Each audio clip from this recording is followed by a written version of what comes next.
15 साल की बेटी शिवानी ने पिता को सिर्फ इसलिए मार डाला क्योंकि उसके पिता ने उसे बॉयफ्रेंड से मिलने से किया था मना। है ना, बहुत ही हैरान कर देने वाली कहानी। क्या सिर्फ यही रीज़न था? इतनी छोटी सी बात पर अगर बच्चे माता पिता की जान लेने लग जाएंगे तो किस तरीके से ये संसार चलेगा? क्राइम दर किस हद तक बढ़ रही है, ये सब आपके सामने लाने के लिए हम इस वीडियो को आपके सामने लेकर आए। नमस्कार, मैं महक चौधरी। तो आइए जानते हैं कैसे इस घटना को अंजाम दिया गया था, कहाँ की ये सच्ची घटना है, क्या वो लड़की करती थी और क्या पिता ने गलती की थी। ये कहानी हमारे सामने राजस्थान के एक दूर दराज छोटे से गांव से हमारे सामने आई है, जिसमें बेटी जिसका नाम शिवानी होता है वो अपने दो छोटे भाइयों के साथ एक घर में रहती है। उसके पिता होते हैं और उसकी माँ होती है। लड़की महज 15 साल की है। लड़की 9वीं क्लास में पढ़ रही है और पढ़ने लिखने के लिए वो स्कूल जाती है। जब वो स्कूल जाती है तो वो बहुत ही खुश रहती है स्कूल में, और पढ़ाई भी वो बहुत अच्छे से करती है।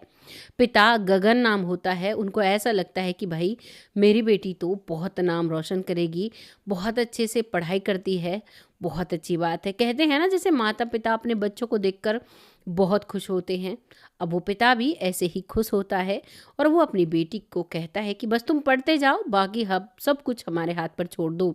लड़की 9वीं से 10वीं क्लास में आती है और अब लड़की जो है वो टॉप कर जाती है। अपने स्कूल में जब 10वीं क्लास में टॉप करती है तो उसका सभी जगह नाम हो जाता है, सभी जगह चर्चा का विषय बनता है कि भाई लड़की बहुत होशियार है पढ़ने में। सभी उसकी वाही वाही करते हैं और वो भी बहुत खुश होती है। अब वो कहती है कि पापा मुझे बाहर पढ़ाई करनी है, तो पापा भी खुश होकर कहते हैं कि हाँ बेटा, बाहर पढ़ाई करो, कोई दिक्कत कोई परेशानी नहीं है। क्योंकि अब वो बाहर पढ़ना चाहती है और बाहर पढ़ने के लिए जब उसका एडमिशन कराया जाता है बाहर के स्कूल में, तो अब वो लड़की घर से जाया करती और वहाँ तक जाने में उसे साइकिल से जाना पड़ता था। जब वो साइकिल से जाती है तो वो स्कूल इतनी दूर था कि रास्ते में कच्चे रास्ते पड़ा करते थे, और उसे इसके पिता ने नई साइकिल लेकर दी थी और वो अब स्कूल जाने लगती है। जब वो नए स्कूल में जाती है तो एक लड़का होता है जिससे उसका उसे देखकर अट्रैक्शन बनता है, बहुत ही प्यारा लगता है। उसका नाम होता है हर्ष, जो कि दिखने में बहुत सुंदर था और जिसके पास पैसे भी बहुत हुआ करते थे। वो भी अपने माता पिता से अपने लिए बाइक के लिए ज़िद पर रहा था, लेकिन वो इतना बड़ा नहीं था, लेकिन फिर भी उसे बाइक चाहिए थी। अब वो लड़की अपनी साइकिल पर जाती थी, दोनों एक दूसरे से बात करते हैं और बातों ही बातों में उनकी नज़दीकियाँ इतनी बढ़ जाती हैं कि मानो वो ऐसे रहते हैं जैसे पति पत्नी रहते हैं, हर बात को मानते हैं। वो पक्के वाले बॉयफ्रेंड गर्लफ्रेंड बन जाते हैं। जो हर्ष कहा करता वही शिवानी किया करती और जो शिवानी कहती वही हर्ष किया करता। शुरू शुरू में वो लड़की अपनी साइकिल लेकर घर से जाती, लेकिन रास्ते में उसे हर्ष मिल जाया करता और साइकिल चलाया करता हर्ष, और पीछे शिवानी बैठती। कभी आगे वाले जगह होती है जो साइकिल में, उस पर बैठती और दोनों हंसते खिलखिलाते स्कूल जाया करते थे। अब गांव में तो ये बातें बहुत जल्दी फैलती हैं। अब वो लड़की अपनी साइकिल से जाती है। पिता कहता है कि बेटा कोई दिक्कत परेशानी तो नहीं है, तो लड़की कहती है कि नहीं पापा, सब कुछ बहुत ठीक ठाक है और बहुत अच्छे से मैं पढ़ाई कर रही हूँ, देखना आगे भी मैं टॉप करूँगी। पिता खुश रहता है कि भाई चलो बेटी तो कम से कम अच्छे तरह से पढ़ रही है। अब वो जो लड़का हर्ष है वो अपने मम्मी पापा से कहता है कि मैं अब तक पैदल जा रहा हूँ और अब मुझे बाइक चाहिए। मम्मी पापा उसे बाइक दे देते हैं उसकी ज़िद पर, भले ही उसकी उम्र इतनी नहीं होती, क्योंकि 15-16 साल की वो लड़की थी, 15-16 साल का ही वो लड़का होता है। एक ही क्लास में पढ़ते हैं, एक ही स्कूल में पढ़ते हैं। लड़के को नई बाइक मिलती है। अब शिवानी अपनी बाइक जो साइकिल है उसे घर छोड़ देती है और अपने पिता से कहती है कि बाबूजी, अब मेरी एक सहेली साइकिल लेकर आती है, मैं उसके साथ चली जाती हूँ। अब वो सहेली नहीं थी, उसका दोस्त था हर्ष, उसके साथ उसकी बाइक पर वो जाया करती और बहुत घूमा फिरा करते वो। और अक्सर वो अकेले रास्ते में जो जगह पड़ती वहाँ बैठकर घंटों घंटों बातें किया करते और बॉयफ्रेंड गर्लफ्रेंड जो भी करते हैं वो इस छोटी सी उम्र में वो सब कुछ किया करते। लड़की तो अपने मन में बड़ी हो चुकी थी, लेकिन पिता के लिए वो अब भी बच्ची थी। वो लगातार इसी सिलसिले को अंजाम देती है, लेकिन एक दिन वो लड़की जब आने में देर होती है उसे, तो उसकी माँ कहती है कि बेटा तुम्हें बहुत देर हो गई, इतनी देर कहाँ रहते हो। तो वो कहती है कि माँ, मैं आज सहेली से अपने नोट्स ले रही थी तो उससे मेरी बातें हो रही थी, इस वजह से मुझे देरी हो गई है। माँ भी बात आई गई हो जाती है। ठीक है, आगे समय चलता है। अब एक दिन उस लड़की का जो बड़ा भाई, जो कि 8वीं क्लास में पढ़ता था, वो गांव के बाहर खेलने के लिए गया था। गांव में अक्सर बच्चे खेतों पर खेलने के लिए चले जाते हैं जहां पर खाली जगह होती है। जब वो उसका बेटा वहां पर जा रहा था, यानी कि शिवानी का छोटा भाई था लेकिन बड़ा था, 8वीं क्लास में पढ़ता था, सब कुछ समझता था। वो अपनी बहन को उस लड़के हर्ष के पीछे बैठा हुआ देखता है और बहन बहुत हंस रही थी, खिलखिला रही थी और खेतों में ही कच्चे दगरे पर वो दोनों बातें कर रहे थे। जब वो बातें करते हैं तो यहाँ पर शिवानी का भाई उसे बिल्कुल भी नहीं टोकता है, क्योंकि वो अपने दोस्तों के साथ था। अगर दोस्तों के सामने टोकता तो उसकी बेइज्जती हो जाती। ये बात वो बच्चा महसूस करता है और वो वहाँ से आने के बाद अपने पिता को ये बात बताता है और कहता है कि पापा, ये वहाँ पर किसी लड़के के साथ बाइक पर थी। अब पिता कहता है कि तुमने वही किया जिसका मुझे डर था, क्योंकि कई बार वो पिता उसे समझाया करता था कि बेटा, कभी ऐसा ना हो कि मेरी इज्जत पर कोई आँच आए। मैंने तुम्हें खुली छूट दी है, तुम खुले मन से पढ़ाई करो, पर कुछ ऐसा वैसा मत कर देना। आज से तुम पढ़ने लिखने नहीं जाओगी। और उसका स्कूल जाना बंद कर दिया जाता है। वो लड़की घर पर रहा करती, लेकिन अब उसे अपना पिता दुश्मन दिखाई देने लगता है। इधर जो लड़का था उसने उसे एक गिफ्ट भी देने का वादा किया था कि मैं तुम्हें एक ऐसा गिफ्ट दूंगा तुम हमेशा याद रखोगी। अब वो लड़की तो घर पर रहने लगती है और वो लड़की स्कूल नहीं जाती है। अब हर्ष इससे नहीं मिलता है, लेकिन हर्ष को अपनी गर्लफ्रेंड को एक गिफ्ट देना था। वो मोबाइल खरीदता है और उसके बर्थडे के दिन उसके घर आता है। जिस वक्त उसके घर कोई भी नहीं था, उस वक्त उसे वो उस मोबाइल को देकर जाता है। वो बहुत खुश हो जाती है, अपने प्रेमी से मिलती है और उस मोबाइल को लेकर अपने बैग में रख लेती है। शाम होती है, शाम को बर्थडे की तैयारी कर रहे थे सब। अब वो बर्थडे मनाते हैं, लेकिन उसी वक्त उसका छोटा भाई, कहते हैं ना जब छोटे छोटे बहन भाई आपस में होते हैं तो एक दूसरे की चीज़ों पर बड़ी नज़र होती है। उसका जो 8वीं क्लास में पढ़ता था उससे भी छोटा भाई था, करीबन 4th क्लास में वो पढ़ा करता था। वो उस फ़ोन को निकालता है और वो उसमें फ़ोटो खींचने लगता है। मैं फ़ोटो खींचता है तो पिता कहता है कि बेटा, ये तुम किसका मोबाइल ले आए हो? तो वो कहता है कि पापा, ये दीदी का मोबाइल है, मैंने इसके फ़ोन बैग से निकाला है और इसका दोस्त देकर गया था। इस तरीके से वो बच्चा कहता है। उस वक्त कुछ और भी लोग आए थे उस पार्टी में, वो सब चले जाते हैं। उसके बाद पिता अब डंडा ले लेता है और अपनी बेटी को डराता है, धमकाता है और कहता है कि ये तुमने किससे गिफ्ट लिया है? ये बिल्कुल भी अच्छी बात नहीं है। फिर वो अपनी बेटी को देखता है कि सिर्फ 16 साल की है, इसे अभी इतनी ज़्यादा नॉलेज नहीं है। फिर वो प्यार से अपनी बेटी को समझाता है और कहता है कि तुम ये फ़ोन कल वापस कर देना। वो कहती है ठीक है, कर दूंगी। अब अगले दिन वो फ़ोन कर उसे बुलाती है। पिता ने कहा था स्कूल में दे आना वापस, लेकिन वो वहीं पर बुलाती है क्योंकि अगले दिन पिता को किसी काम से बाहर जाना था और माँ को किसी काम से अपनी बहन के घर जाना था। घर में कोई नहीं था। उसी वक्त वो अपने प्रेमी को फ़ोन कर हर्ष को घर पर बुलाती है। हर्ष वहाँ पर आता है और कम से भी कम 1 से 1.5 घंटे वो अपने एक दूसरे के साथ समय स्पेंड करते हैं, मिलते हैं, बहुत सारी बातें करते हैं और जो पति पत्नी के बीच में होता है वो इस उम्र में इन घटनाओं को अंजाम देते हैं। और वो बच्चे होने का जो कहते हैं ना, देखकर लगता है बच्चे हैं, लेकिन आज के समय में कोई भी बच्चा नहीं होता। अब वो वहाँ से चला जाता है, लेकिन जब वो वहाँ से जाता है और जब वो दोनों मिल रहे थे तो इस घटना को उसका जो 8वीं क्लास में भाई पढ़ता था वो देख लेता है। उनको भी पता चल जाता है कि मेरे भाई ने मुझे देख लिया है। बहन अपने प्रेमी को जाने देती है और अपने भाई को कहती है कि तुम कुछ भी बाबूजी से नहीं कहोगे, नहीं तो बाबूजी मुझे मार डालेंगे। लेकिन कभी कभी बहन भाइयों में बहुत चिढ़न वाली बातें होती हैं और वो जिद पर अड़ जाता है। उसे नहीं पता था इसका अंजाम क्या हो सकता है।